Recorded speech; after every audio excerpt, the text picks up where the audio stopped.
Why is one of the most irrelevant carries from last patch is now one of the strongest carries available, even though his move speed got nerfed and the cooldown on eartshock increased?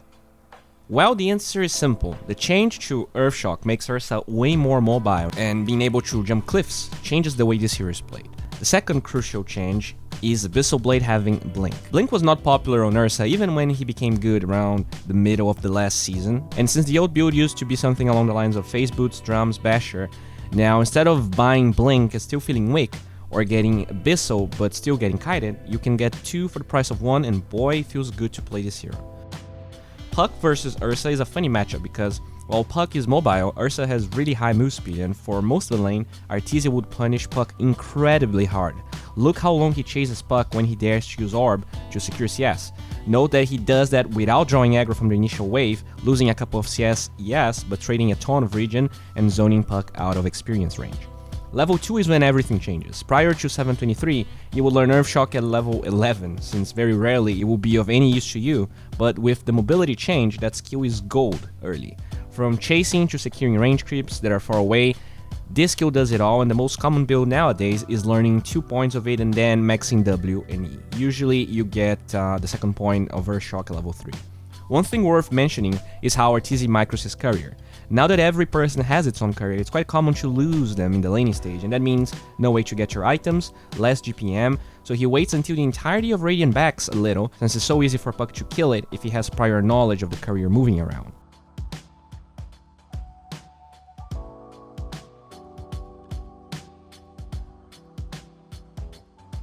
Arbovenom is core on Ursa now, and while you can leave the base with it, more often than not just getting a lot of regen works best, and then, once you get more points of your Q, exactly at level 3 actually, you can do anything.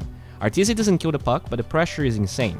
Since the patch now revolves around controlling outposts, having a hero like Ursa that is in fighting shape at 10 minutes is incredibly good. While you would fall out eventually in the last patch, because you pressure so much in this one, and hopefully controls the outposts, it's not only you that scales, but all of your supports will be 3 and 4 level ahead than normal, and the game becomes easier to play. Eventually in the lane, Puck plays just a little bit cocky and gets punished really hard.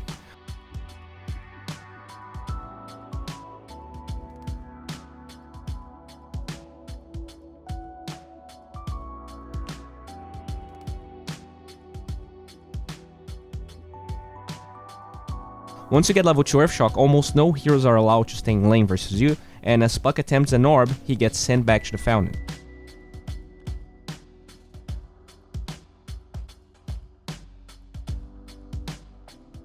The playstyle for us in this patch is very similar to the one in the golden days of 722. While no one can actually lane versus you, it doesn't mean you should idly farm for too much. What you need to start rotating is making sure that the enemy siege creep gets killed before you leave the lane, as well as phase boots and windlays.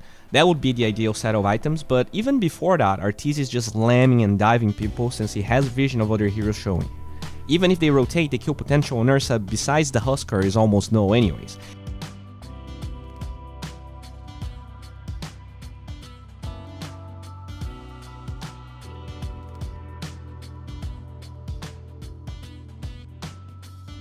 In fact, as he gets his phase boots and pressures the Puck, Husker rotates to his lane, but they know it's risky and they don't chase. A lot of carries, when they rotate early, they use TPs to do that, and if a dive is happening, that's okay.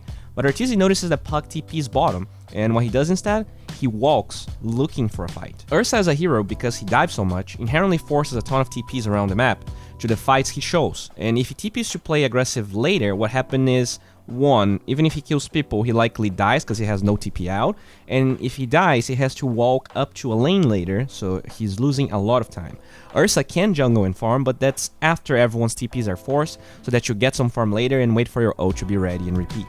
This rotation is good, and makes sense because it's nighttime, and also because he doesn't show in the lane like a Dumbo. If you plan on doing anything aggressive and just showing another chorus lane, then you're an idiot. He just walks around feeling and sensing the fights when finally Radiant engages. After that, tower? Yes, tower is fine, but this hero is the king of chasing. 2 heroes are dead and bounties are about to spawn. By playing like this, he zones throw out of the 2 bounties while he knows he is safe. Not only he zones the throw, he gets the jump, dispels the slow, forces battle trance while he gets 2 bounties and an outpost. While hitting tower after kills is nice, this is a great example of exceptions to that rule, especially on a hero like Ursa that hits towers like shit but gets kills easily. Later on, Nyx shows up, but note how Arteezy doesn't engage fully. Not only he doesn't see heroes in lane, his ult is back in 8 seconds. He wants to drag this just a tad so he can bait Radiant, and just like that, 3 extra heroes dead.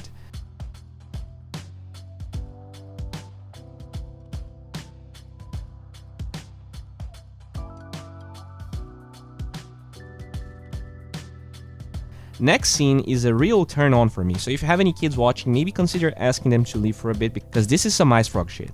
See what Arteezy does after the kill? He purposely stays in lane knowing full well that a catapult will hit his tier 1 tower.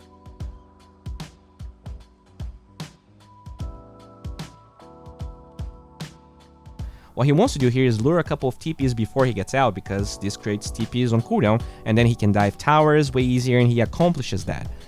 Ursa's move speed coupled with great juking and a timely dispel allows Arteezy to shit on top of Radiant's face. What he does here is game winning. Everyone is top now, while Dire can share mid and bottom knowing full well they can hit towers with no fear, and that's what they do. Mid tier 1 falls because of him.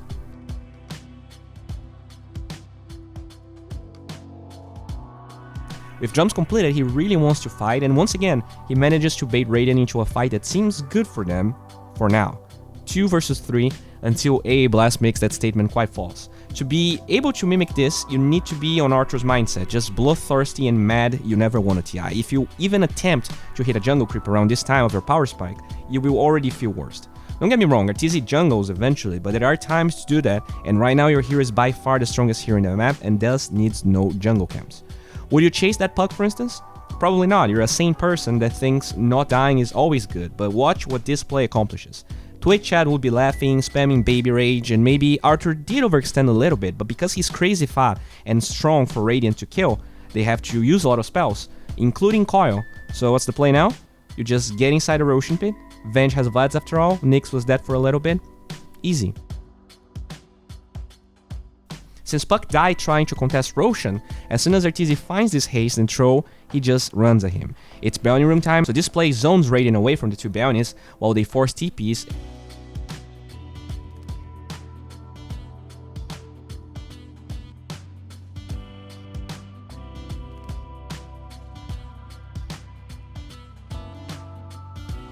And while the troll ran away, he has no ult anymore and Arteezy knows he wants to get that bounty room. First he gets Huskar alongside Gyro, and then they find the Nyx the TP during that fight. That TP and that aggressiveness made sure Troll couldn't get the bounty. They TP top to run away from Arthur's aggression, so they know that if they walk there, Arteezy will hunt and kill them. The problem is that a lot of people don't know when to stop. While Arteezy's aggression seems blind and wild, there is a method to Ursa's madness. You see, this game is 13 and 30, yet the difference between Ursa and Troll's net worth is 0. Troll went Battle Fury, if you were paying attention, and he will outfarm Arthur, so for his next aggression he wants to have Basher, and that's why he doesn't TP when a fight was happening bot a little bit before. He opened a lot of map top, and TPing bottom would be a disservice, so he farms that area. This game was incredibly hard because they had a Troll plus Lifestealer in the Radiant side. They win it, but that means they can split push really well and Arteezy will drop whatever he was doing to try and catch it. But if you watched yesterday's video, Lifestealer is dumb as fuck right now.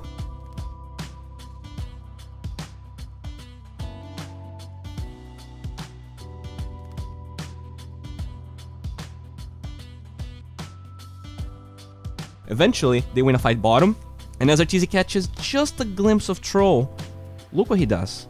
Creep wave bottom is really far away from the tower, so that kill means nothing. His TP is on cooldown, so he can't actually catch the Troll. Of course he can. He walks mid, then he sees him again, and that's the Q. Troll thinks he juked his way out of Arthur, but he was wrong. This fight is long, and Arthur dies, but that means nothing.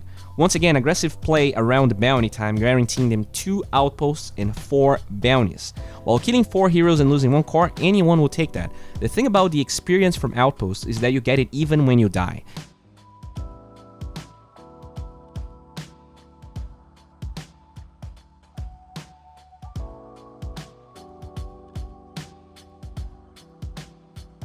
If you pay attention, Arthur gets level 6 as he's dead, so the aggressive plays are worth a lot in this patch, especially this time, and that's one common denominator in every single game I watch pros playing the patch. They really turn the heat up during this time. One thing to talk about in this game is that he doesn't rush the Abysal we mentioned, and that's cool, because that shows a deviation. While the item is really strong on Ursa, Puck's silence is deadly in this game. If Arteezy cannot choose when he ults, he can for sure die against the troll, so he deviates it a little bit, goes back for Abysal later, but I want to show him in another game and how the playstyle works. The timings work really different now that you get blinks with Abysal. Before this patch, if you wanted to kill a cop, you would need to get lucky. You would need Basher plus blink, or wait until both blink and Abysal are ready. Now, not only he has the inbuilt blink, he can kill heroes without using his ult, making sure he can follow up for the next fight. Later on, just look how crazy this works. Since this blink doesn't get stopped by enemy damage, it's way harder for supports to kite and be around you, and Arteezy abuses the hell out of that.